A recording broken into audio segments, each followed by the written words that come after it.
It's a documentary about music. It's called The Heart is a Drum Machine. I did a song with Maynard from Tool. We did a cover of Rocket Man. We never actually had one conversation by talking. We did everything via email and chats. We never actually literally spoke human to human, not one time. I have to say I liked it a lot. I could work like that again. Rocket Man.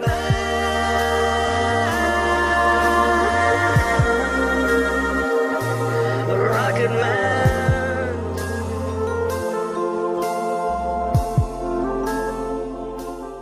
Not the whole crowd, but usually the first 4 or 5 rows were people that were there for Tool. And it wasn't like we don't care who's on stage, it was like we don't like. And those were some of my favorite shows of all time. And Maynard, the singer for Tool, and he actually is a really nice guy. He would actually go out to the crowd before we came on stage and introduce us and say, hey, check this band out. We invited them on this tour. It didn't matter. And it was so much fun playing with that kind of energy sometimes. It just made you want to play better. So.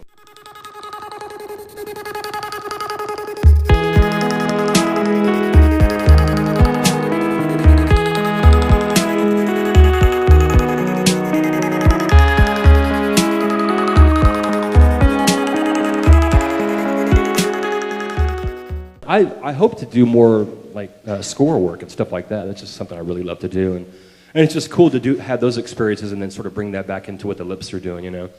But I should say that the Flaming Lips music world, it's pretty satisfying because we did that Okie Noodling soundtrack, and that way I sort of got to revisit my love of earlier country music. That influenced that record quite a bit. And the Christmas on Mars is this crazy symphonic music that's inspired by other films that we love. And so there's just this whole world of stuff we get to try out. That is one of the great things about being in the Flaming Lips. But in addition to that, I think I'd like to keep doing, whether it's documentaries or whatever, just keep making music that way. I always have my cheap fantasy of being an orchestra conductor. Not fantasy, that's the wrong thing to say, but this love of orchestral and symphonic music that I took on a little bit later, I always fancied myself, I'd be great to be a conductor like Herbert von Karajan or something, I think that's something I would just do anyway. I would just sit around and do that. Even if there was no like, hey, someone needs music for a movie, I would just do that, I think actually some of the Christmas on Mars stuff was stuff I had just sitting there like, we should use this for something. And so we started to mold it into the Christmas on Mars thing. But I guess with the scoring, if you love it, it's not really work, Wayne and I would talk about what do we want this to sound like? And we were discovering things like Gustav Holst, who wrote The Planets, if you guys know that. Listening to a lot of Jerry Goldsmith. He did The Planet of the Apes. He did The Twilight Zone.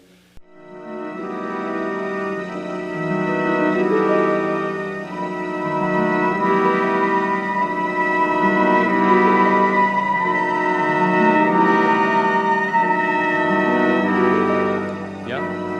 Cool. Actually kind of sounds like some Christmas on Mars stuff. It totally does, yeah. So that's, I think Jerry Goldsmith did a lot of this composing, and we were fans of the Planet of the Apes stuff.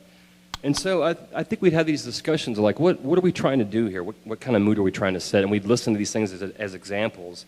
And then here's what we came up with for this scene in Christmas on Mars. And you can see, I wouldn't say it's ripping it off, but it's definitely influenced by. And that's the great thing about this kind of music. It's just a whole other world of stuff, I mean, I love 3-chord punk rock, but I also love these dense harmonic structures that, the mood is ambiguous, and I'm just a big fan of that stuff. So here's what we came up with.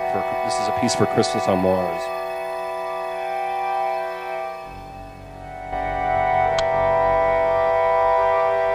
I'm going to let it play for about a minute, if that's okay.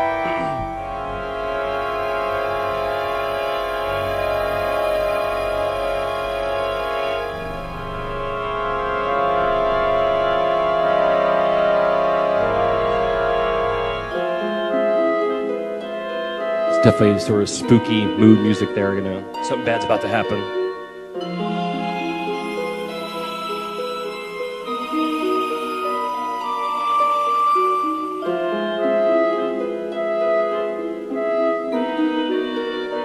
And you guys know Bernard Herrmann's Taxi Driver? You're probably a big fan of that. Yeah. Another big influence on us, and this part is influenced by that.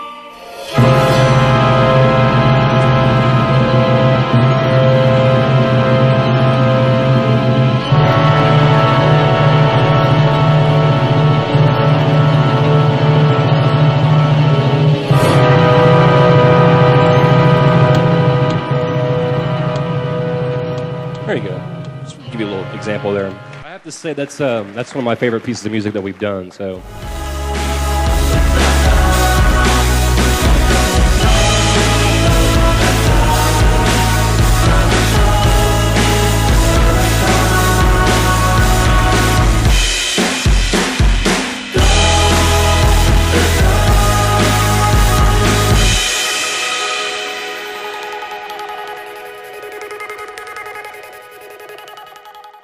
I love Reason. It's so easy the interface is so easy to figure out and navigate your way through. I went out to LA and we'd actually watch scenes together, and I would just sketch ideas on the keyboard into Reason or into like his little Pro Tools rig. And everything he liked, he kept. And I think like a couple of weeks later, I came back and we just finished mixing everything. And it was a really wonderful experience.